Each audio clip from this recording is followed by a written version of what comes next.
Nouvel épisode, nouvel établissement. Aujourd'hui, c'est du côté de Marcq-en-Barœul qu'Éclat de lire pose ses valises. Ouvert en 1840 par un arrêté du ministre de l'Instruction publique, le collège ne comptait que 10 élèves.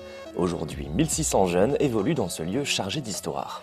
Dans cet épisode, nous avons proposé à une vingtaine d'entre eux de participer à notre émission littéraire autour d'une expérience de lecture. Tous étaient volontaires et tous ont témoigné de leur rapport à la lecture devant nos caméras. Parmi eux, deux copines, Pauline et Isabelle, ont retenu notre attention.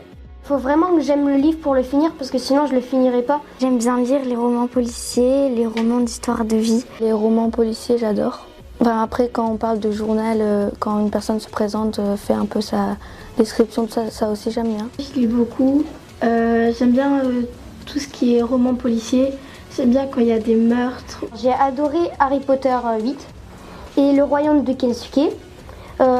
Pourtant, c'est pas du tout policier ni adolescent, mais je sais même pas pourquoi j'ai adoré. J'aime pas quand il y a des langages trop soutenus, je peux pas, ça me donne envie de dormir et c'est ennuyant. Quand je prends un livre, c'est que je vois un peu la présentation du livre au début. Si j'aime pas trop, franchement, je le prends pas. J'aime pas trop les romans de science-fiction et les mangas aussi, c'est pas trop ce que j'aime bien. Moi, je lis souvent dans mon lit. Parce que je me sens bien. Après cette présentation, direction la médiathèque La Corderie à quelques minutes à pied du collège. C'est l'heure de choisir son livre, aidé de la bibliothécaire Alice Gratade. Sombre trafic de Catherine Missonnier est un roman d'aventure paru en France en 2004 chez l'éditeur Rago. Dans celui-ci, le lecteur suit l'histoire d'amour naissante entre Boris et Samira. Et lorsque celle-ci est victime d'une agression, Boris se met à enquêter. Dans sa recherche de la vérité, il découvrira le passé de la jeune femme, victime d'un trafic d'êtres humains dans sa jeunesse. Roman d'amour et d'humour au suspense haletant, Sombre trafic nous plonge au cœur d'une histoire où des hommes font fortune sur le dos des enfants. Et donc Sombre trafic, c'est vraiment une histoire, déjà c'est une histoire d'amour, qui est interrompue subitement par la disparition de la jeune femme. Et on a notre jeune homme qui va du coup mener l'enquête et on entre dans une ambiance très palpitante, pleine de rebondissements. C'est ce que Catherine Missonnier, l'autrice du bouquin, sait très bien faire, parce que c'est quelqu'un de reconnu dans le milieu du roman ado, c'est un écrivain assez prolifique et qui, je pense, fonctionne pour ça, pour sa capacité à happer le lecteur et à créer des situations pleines de rebondissements et vraiment ancrées dans le réel. 2 semaines plus tard, nous retrouvons Pauline et Isabelle au CDI du collège. Ça s'est bien passé, c'était simple à lire, il y avait des grosses écritures, il n'y avait pas beaucoup de poches, c'était bien. Non, moi j'ai adoré.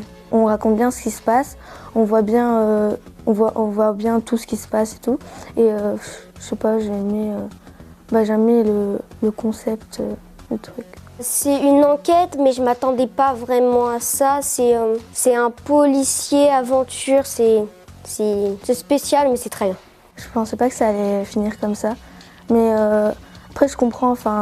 On essaie de mettre un peu un titre comme ça pour que ça fasse un truc comme ça. Quand on lit le livre, on comprend et tout. Moi j'ai adoré le livre, mais il y a des moments où j'ai eu du mal à lire parce que ça m'intéressait pas vraiment. Par exemple, ces histoires qu'il racontait en tant que saltimbanque, ce qu'il faisait et tout, ça j'ai pas trop aimé, mais en soi le livre était super.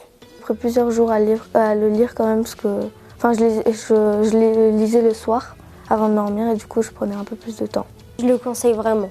Ça mélange un peu tous les univers, pas tous, mais ça mélange vraiment les univers et c'est cool. Catherine Missonnier est une auteure de littérature enfance, jeunesse et adulte, née à Paris en 1941. Après une carrière de près de 20 ans dans l'urbanisme et l'aménagement du territoire, celle qui a toujours aimé inventer et raconter des histoires décide de les publier. En 1989, son premier roman voit le jour, intitulé Superman contre CE2. 4 ans plus tard, elle obtient le prix des Incorruptibles pour Extraterrestre appel CM1 et en 1995, le prix Vercel pour Pièges et sortilèges. Avec une trentaine de romans publiés à ce jour, Catherine Missonnier fait désormais partie de ces auteurs jeunesse incontournables. Romans policiers, d'aventure ou de science-fiction, ses œuvres entraînent le lecteur dans des enquêtes où celui-ci peut facilement s'identifier. Si notre binôme souhaite découvrir davantage l'univers de Catherine Missonnier, on leur conseille de se pencher sur la saga Les Gardiens du Temps. 2 adolescents enquêtent sur des choses mystérieuses.